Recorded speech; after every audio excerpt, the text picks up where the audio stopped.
Potential energy, gravitational potential energy. Internal potential energy किसे कहते हैं? Stored energy. तो वो अलग अलग तरह की स्टोर्ड एनर्जी होती है, उनके सबके मेथड अलग है, सबका यूज।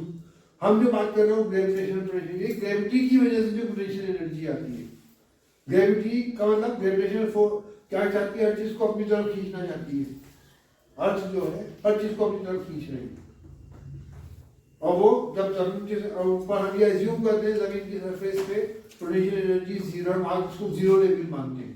हालांकि अगर हम गड्ढा कर दें तो वो और नीचे चले आएगा, और गड्ढा कर दें और नीचे चले आएगा, यहाँ तक सेंटर ऑफ द अर्थ भी पहुंच जाएगा। तो हर चीज अपने सेंटर की तरफ खींचती है, सेंटर ऑफ द अर्थ पहुंच जाएगा, तो वहां gravitation potential energy exactly zero होगी। लेकिन फॉर द न्यूमेरिकल पर्पस हम ये एज्यूम करते हैं जमीन की सरफेस जहां हम खड़े हैं वहां पे जीरो लेवल है। क्या है वो? तो इसलिए वहां पे अभी उसको एनर्जी मिली नहीं है, वहां जीरो लेवल हम ये एज्यूम कर रहे हैं। हमेशा अगर उसमें गड्ढा कर दिया तो वो और नीचे चले आएगा, जहां वो जाके ठीक है उसको हम जीरो मान के चलना है। असल जीरो तो कहां है? Centre of the earth. लेकिन जमीन के ऊपर जहां सरफेस हम खड़े हम उसको for the purpose of numerical problem उसको क्या मान रहे हैं? जीरो मान रहे हैं। ये बात समझ में आया? उसको for the purpose of numerical हम उस लेवल को जीरो मान रहे हैं। अब उससे ऊपर जाएंगे, अब ऊपर जब कोई चीज जाएगी तो ग्रेविटी की वजह से कोई चीज अपने आप तो ऊपर जा नहीं सकती।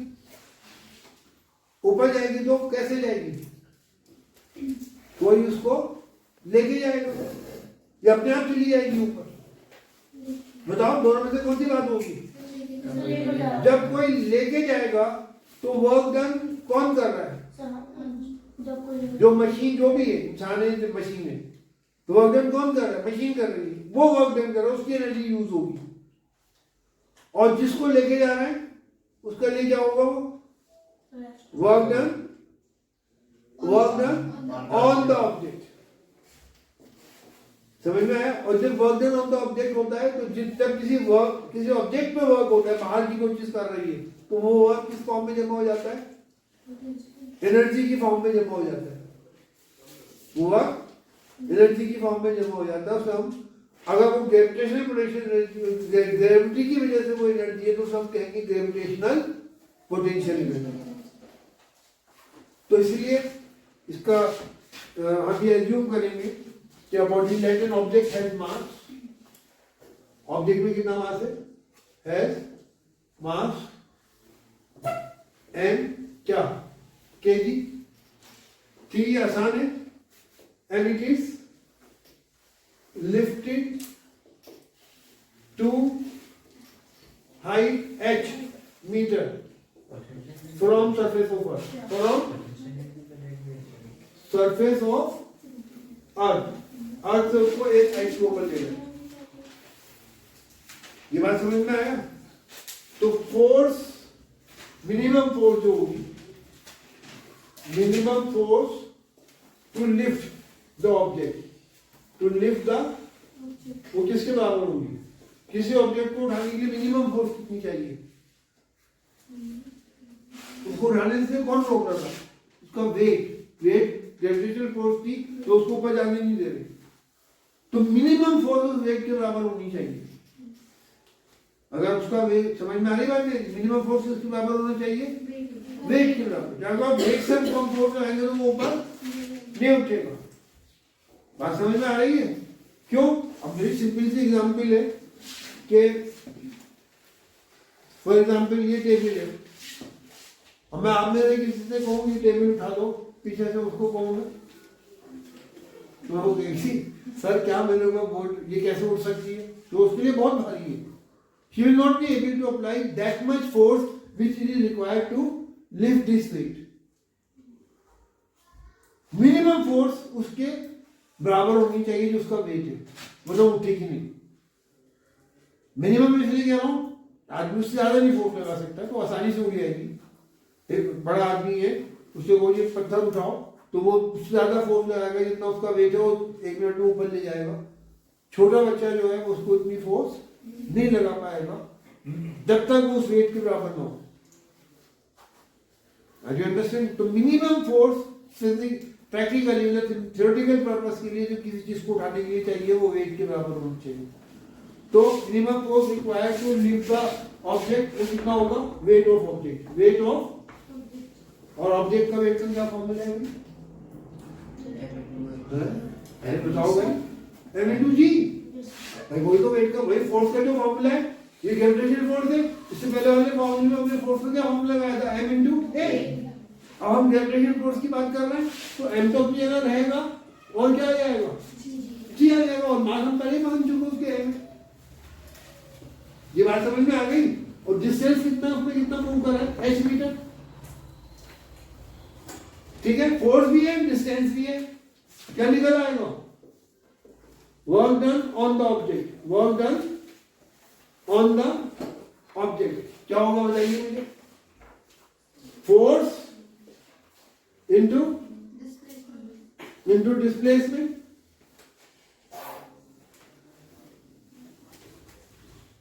फोर्स कितना है उसका? यहाँ पे वर्ड्स में लिखो ये फॉर्मूला, फोर्स इनटू डिस्प्लेसमेंट। तो फोर्स कितना है? mg, और डिस्प्लेसमेंट कितना है? h। कितना हो जाएगा? वर्क इन mg खत्म। अब लिखिए this work done on the object is stored in the object in the form of potential energy. This work is stored in the form of potential energy, in the form stored in the object, in the form of potential energy। ये fan में किस form में जमा हो जाएगा उस object में? तो जैसे पहले जो वर्क किया था वो उसको क्या दे रहा है? उसकी वजह से मोशन आ रहा है, तो उसको क्या दे रहा है? वो काइनेटिक एनर्जी। तो पहले का वर्क जो था काइनेटिक एनर्जी के बराबर था, और ये जो वर्क है उसमें जमा हो रहा है कौन सी एनर्जी में? पोटेंशियल एनर्जी में। तो इसलिए कितना हो जाएगा? देयरफॉर पोटेंशियल एनर्जी कितनी हो जाएगी? कितना वर्क था? mgh था, तो कितनी हो जाएगी? mg, पहले काइनेटिक एनर्जी थी, वो किस फॉर्म में जमा हुई थी? वो भी फॉर्मूला m into s था, force into f into s। क्या था फॉर्मूला वो?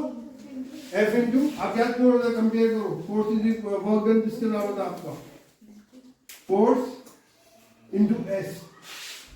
यहाँ भी वही फॉर्मूला है, फोर्स इंटू डिस्प्लेसमेंट। वहां पर आपने फोर्स की जगह क्या लिखा था? m into a, क्योंकि जमीन की फोर्स की बात हो रही है, जब वेग की बात, वहां पे आपने m into a लिखा था। यहाँ पे आपने लिखा m into g। क्यों? क्योंकि वेट की बात है, ऊपर उठा रहा है, और ऊपर उठाने की मिनिमम फोर्स जो है वो वेट के बराबर होती है। अभी अंडरस्टैंडिंग? वहां पे डिस्टेंस कितना था? डिस्प्लेसमेंट कितना था? s था। यहाँ डिस्प्लेसमेंट कितना है? वही फॉर्मूला चल रहा नहीं चल रहा? यहाँ पे हमने वैल्यू पुट करी थी, s की क्या वैल्यू पुट करी थी हमने? v square minus u square upon 2a। ये हमने s की वैल्यू निकाल के लिखी थी, फॉर्मूला वही है ना, हमने s की वैल्यू पुट कर दिया लिखी। समझ में आई बात? और फिर ये जब इसको हमने सॉल्व करा तो ये हो गया mv स्क्वायर माइनस ये जब आया जब इनिशियल वेलोसिटी u थी, इनिशियल वेलोसिटी u थी। अगर इनिशियल वेलोसिटी 0 मान ले तो फिर वर्क डन कितना हो जाएगा? Half m. वहां भी हमने लिखा था कि दिस वर्क इज गिव्स कौन सी एनर्जी? Kinetic energy. जो यहाँ जो होता मूव कर रहा था उसको मोशन दे रहा है उसको। This work gives kinetic energy to object. यहाँ पर हमने क्या लिखा था? This work is stored in the object in the form of potential energy. Potential energy का मामला बन गया, और ये मेथड दोनों चीज सेम यूज हो रही है। वही वर्क जो वहां भी जा रहा है, वही वर्क वहां भी जा रहा है। वहां वेलोसिटी आ रही है, फॉर्मूला हाफ एम स्क्वायर बन गया, और वहां पे हाइट आ रही है तो वहां फॉर्मूला क्या बन गया? mgh। यहाँ पे वर्क था m into a, वहां था mg। क्यों? क्योंकि ग्रेविटेशनल फोर्स की बात हो रही है। ग्रेविटेशनल वेट फोर्स जो होती है, वेट जो होता है mg के बराबर होता है, एक ही जगह g आ जाएगा। जमीन पे जब कोई चीज मूव कर रहे हैं तो एक्सीलरेशन यूज करेंगे, लेकिन जब जमीन के अगेंस्ट ऊपर जा रहे हैं तो एक ही जगह क्या आएगा, जी आ जाएगा। कंपैरिजन समझ में आ रहा है नहीं आ रही? दोनों के अंदर कंपैरेटिव स्टडी करने में तो समझ में आ रहा है कि हमने कोई नई चीज नहीं की, यहाँ भी वही कर रहे हैं, यहाँ भी वही कर रहे हैं। समझ में आया? वहां जी क्यों यूज कर रहे हैं, समझ में आ गया क्यों? क्योंकि हम बात कर रहे हैं वेट की। वेट में acceleration due to gravity use होता है, नॉर्मल एक्सीलरेशन यूज नहीं होता जो जमीन की सरफेस पे हॉरिजॉन्टली मूव करके होता है, वो एक कहलाता है। हॉरिजॉन्टली मूव कर रहे हैं तो एक्सीलरेशन एक कहलाएगा। वर्टिकली जब मूव कर रहे हैं against gravity, against gravitational force के इन्फ्लुएंस में मूव कर रहे हैं, ऊपर या नीचे, तो एक ही जगह जी आएगा। Provided we are moving under the influence of gravitational force due to gravitational force. यहाँ भी फॉर्मूला F/S था, वहां भी फॉर्मूला क्या था, 4m into force into displacement. उसी फॉर्मूले से हम आगे बढ़े। वहां पे हमने फोर्स की वैल्यू क्या लिखी थी, mg, जो वेट के बराबर थी। यहाँ फोर्स की वैल्यू क्या लिखी है, m। यहाँ पे हमने s की वैल्यू निकाली थी इक्वेशन ऑफ मोशन से, और वहां पे हमने h था, हाइट थी, तो कोई चीज निकालने की जरूरत नहीं थी। क्लियर हो गई? ये दोनों डेरिवेशन एग्जाम में आ सकते हैं। इसको एक दफा आप बिना देखे लिख के कर लेंगे, एक दफा आप कर लें, जब लिख के करेंगे तो कहीं नहीं गलती निकलेगी, उसको करेक्ट कर लें तो आपको ये एग्जाम तक याद रहेगा। और आपको मैंने बेसिक समझा दी कि दोनों में ज्यादा फर्क नहीं। यहाँ पर हमने सपोजिशन कम थी, तो वेट के अगेंस्ट एच हाइट लेके आ रहा है, वहां पे वाले में तो पोजीशन क्या थी, क्योंकि हॉरिजॉन्टल मूव करना है तो हॉरिजॉन्टल मूव जो करेंगे तो एक्सीलरेशन भी सपोज करना पड़ेगा, डिस्टेंस भी सपोज करना पड़ेगा, और इनिशियल वेलोसिटी भी सपोज करनी पड़ी, और फाइनल भी।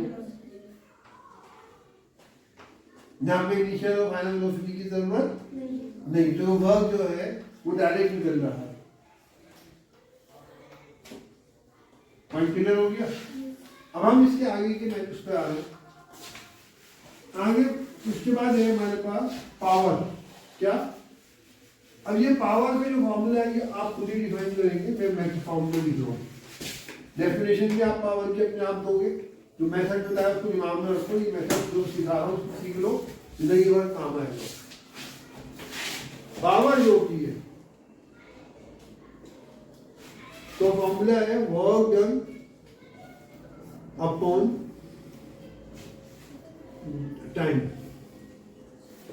Energy consume. दूसरा फॉर्मूला क्या है, एनर्जी कंज्यूम अपॉन टाइम। तो वर्क डन किसके बराबर होगा, ऑब्जेक्ट ने काम किया है तो एनर्जी कंज्यूम करेगा, तो वर्क डन लिखो या एनर्जी कंज्यूम लिखो, ये दोनों एक दूसरे से रिलेटेड है। जितनी जैसे बल्ब जला, अब बल्ब ने कितनी एनर्जी कंज्यूम की वही उसका वर्क है। अब हमने 10 जूल एनर्जी कंज्यूम की, तो बल्ब ने कितना वर्क किया है, 10 जूल। बात समझ में आ गई नहीं आ गई? अब इसको तुम्हें डिफाइन करना है, कैसे डिफाइन करोगे बताओ? फिर इसका हम यूनिट भी डिफाइन करेंगे। दो तरह से डिफाइन है, this is the ratio work done by an object to the time taken by it. To the ratio कहेंगे तो 2 लिखेंगे। दूसरा आसान तरीका क्या है, it is a work done by an object in unit time, work done by an object in unit time. क्योंकि power का पता टाइम कांस्टेंट रख के फिर पता लगता है किसने ज्यादा काम किया किसने कम किया। अब सुन लीजिए ध्यान से, एग्जाम्पल दे रहा हूं मैं आपको। छोटे छोटे पत्थर है बहुत सारे, आपने कहा भाई ये जो पत्थर है क्वांटिटी मतलब उनकी 2000 है। हमने एक आदमी से कहा ये 2000 पत्थर जो है ऊपर छत पे ले आने या छत से नीचे लाने, उतने ही पत्थर उतनी क्वांटिटी में दूसरे आदमी को दी। एक आदमी उन पत्थरों को 1 घंटे में ऊपर ले आकर रख देता छत पे, दूसरा आदमी जो है वो शाम तक ले मतलब कई घंटे लगाता है ऊपर ले जाने में। तो आप क्या कहोगे, दोनों सेम पावर की? किसकी पावर ज्यादा है? जो उतने ही टाइम में ज्यादा काम कर रहा है। तो एक आदमी जिसने 1 घंटे में सारे ऊपर ले आके रख दिए और दूसरा 3 घंटे 4 घंटे लगा रहा है, वो कम लेके उतने पूरे पत्थर ले आने में, तो उसका अंदर उसकी पावर कम और उसकी पावर। तो पावर से मुराद ये है कि गिवन टाइम में कौन ज्यादा काम कर रहा है। तो टाइम फिक्स करना है, तो टाइम नीचे है, यूनिट कर दिया, यूनिट टाइम में जो ज्यादा काम करे, तो work done in unit time is called power. या दूसरी डेफिनेशन क्या है, जो वर्क डन एनर्जी के बराबर होता है, क्या होगा, energy consume in unit time. अब बड़ी सिंपल सी एग्जाम्पल है, आप घर में बल्ब लेके आते हैं, एक 60 वाट का बल्ब है और एक 200 वाट का बल्ब है। वाट जो है इसका यूनिट है पावर का। 1 घंटे दोनों बल्ब जलाएंगे तो दोनों में सेम बिजली खर्च होगी। किसमें बिजली ज्यादा खर्च होगी, 60 वाला और 200 वाट वाला है, 200 वाट वाले में ज्यादा खर्च होगी ना। तो बिजली खर्च हो रही है, एनर्जी कंज्यूम। बिजली क्या है, एनर्जी। 60 वाला बल्ब में वो कम एनर्जी कंज्यूम कर रहा है उतनी टाइम में, और 200 वाट वाला बल्ब एनर्जी ज्यादा कंज्यूम कर रहा है उतनी टाइम में। इसलिए 200 वाट वाले बल्ब की पावर, इसलिए उसको ज्यादा पावर का कहते हैं, और जो कम एनर्जी कंज्यूम कर रहा है उसे कम पावर का कहते हैं। तो डेफिनेशन समझ में आ गई पावर की, एनर्जी कंज्यूम इन या work done by an object इन, दोनों मिला के चलिएगा। कहीं एनर्जी कंज्यूम वर्ड यूज करेंगे, कहीं वर्क डन यूज करेंगे, ये ध्यान रखिएगा, तो दोनों सेम चीज है। वर्क से एनर्जी होती है, एनर्जी से वर्क होता है, रिलेटेड है। पॉइंट समझ में आ गया। अब पावर का एक ऐसा यूनिट है वॉट, क्या, तो एसआई यूनिट में सबका एसआई यूनिट लिख दो। एसआई यूनिट से जैसे आप याद करो, फोर्स m इंटू ए के बराबर था। फोर्स का एसआई यूनिट क्या था, न्यूटन था ना। तो आपने इसका यूनिट लिखा, कितना था, m का यूनिट कितना था, केजी, किलोग्राम। ए का यूनिट क्या था, मीटर पर, 1 मीटर पर सेकंड स्क्वायर। ये भी 1, ये भी 1, दोनों की वैल्यू 1 कर दी ताकि मल्टीप्लाई होकर आंसर बना है। तो आपने कैसे डिफाइन किया था 1 Newton. 1 Newton is the force acting on an object whose mass is 1 kg and which produces an acceleration of 1 meter। जो फोर्स है एक्सीलरेशन पैदा होता है, force will be 1 Newton. If करके भी डिफाइन कर सकते हैं। इफ 1 kg, इफ क्या नाम है, force acting on an object on 1 kg produces an acceleration of 1 meter per second square, then the force will be 1 meter, 1 Newton sorry. ठीक है, आपको वर्क का यूनिट बताइए, क्या है वर्क का formula, force into displacement. Work का unit क्या है, जूल। फोर्स का यूनिट क्या है, न्यूटन। 1 Newton into 1 metre. तो कैसे आप जूल को डिफाइन करेंगे, नहीं ऐसे कहेंगे तो 0 मिलेगा, डिफाइन चाहिए जैसे करना है। Take 1 newton force act on, force act होगी, लगेगी किसी चीज पे। मैंने 1 newton force act on an object due to which it displaces the object. तो जब फोर्स की वजह से ऑब्जेक्ट क्या हो रहा है, डिस्प्लेस हो रहा है, due to which the object is displace 1 metre in the direction of force, in the, then, तब ये दोनों बातें बोल दी, वो देन क्या, then work done by the object, work done by the object will be 1 joule। ये बात समझ में। अब इस तरह से यहाँ पे डिफाइन कीजिए, ये क्या होगा, वर्क डन का यूनिट क्या है, जूल। टाइम का यूनिट क्या है, एसआई यूनिट। एसआई यूनिट, सबका एसआई यूनिट लिखना है, सोच क्या रहा हूँ।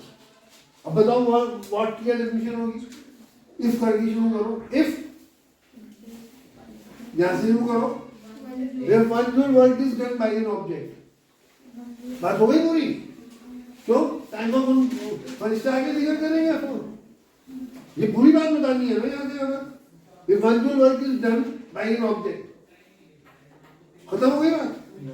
क्या कहना है, in 1 second 1 joule work is done by an object in 1 second. Then the power of the object will be 1 watt. आया समझ में? अब वो कह दिए हमें तो किलो वाट डिफाइन करो. Kilo watt. किलो वाट वही जो किलोग्राम और ग्राम का रिलेशन है. 1 किलोग्राम में कितने ग्राम होते हैं? 5000. कितने? 10,000. कितने ग्राम होते हैं? कितने? तो 1 किलो वाट में कितने वाट होंगे? वही किलो. तो ये होगा 1000 वाट. अब वो कह रहे हैं किलो वाट को डिफाइन करो, तो डिफाइन इसी फॉर्म में होगा. तो 1000 अपनी जगह रहेगा. वाट का जो यूनिट है वो लिख दो. वाट का क्या है? Joule upon second. ऊपर जूल आएगा और नीचे क्या आएगा? सेकंड. तो एक 1000 joule work is done. 1000 joule work is बस खत्म. By an object in 1 second. कितना second? If 1000 joule work is done by an object in 1 second, then the power of the object will be 1000 watt या 1 kilowatt. आ गया समझ में? वाट की definition समझ में आ गई? अच्छी तरह दिमाग में बैठ गई? कोई इसमें डाउट तो नहीं है? क्लियर हो गया? याद की रहेगी एग्जाम में. पावर का फॉर्मूला भी समझ में आ गया. वर्क डन इन यूनिट है. अच्छा, इसको एनर्जी की फॉर्म में भी डिफाइन कर सकते हैं. इफ वन, इसको कैसे डिफाइन करेंगे? 1 joule energy is consumed. If 1 joule work is done, क्या कहते हैं? 1 joule energy is consumed by an object in 1 second. Then the power of the object will be 1 watt. अब आपके घर में जो 60 वाट का बल्ब यूज होता है, अब आपसे कोई चीज इसको एक्सप्लेन करो तो लिखो 60 वाट. उसको फॉर्मूले में कन्वर्ट करो. 60 अपनी जगह रहेगा. वाट की जगह क्या आ जाएगा? जूल. और अपॉन में क्या आएगा? सेकंड. तो कैसे डिफाइन करेंगे 60 वाट बल्ब को? It is a 60 watt bulb is the bulb which consume 60 joule energy in 1 second. Therefore its power is 60 watt. आप कहिए 200 वाट बल्ब को डिफाइन करो तो क्या होगा? 200 वाट. कितना होगा? Upon second. वाट की जगह जूल अपॉन सेकंड आएगा. तो 200 जूल एनर्जी इज कंज्यूम. वो बल्ब जो है 200 जूल एनर्जी कंज्यूम कर रहा है. कितनी देर में? Therefore the power of the bulb will be 200 watt. तो जितना हाई पावर का बल्ब होगा उतनी ज्यादा एनर्जी कंज्यूम होगी उतने टाइम में, तो उतने बिल ज्यादा आएगा. ठीक. आप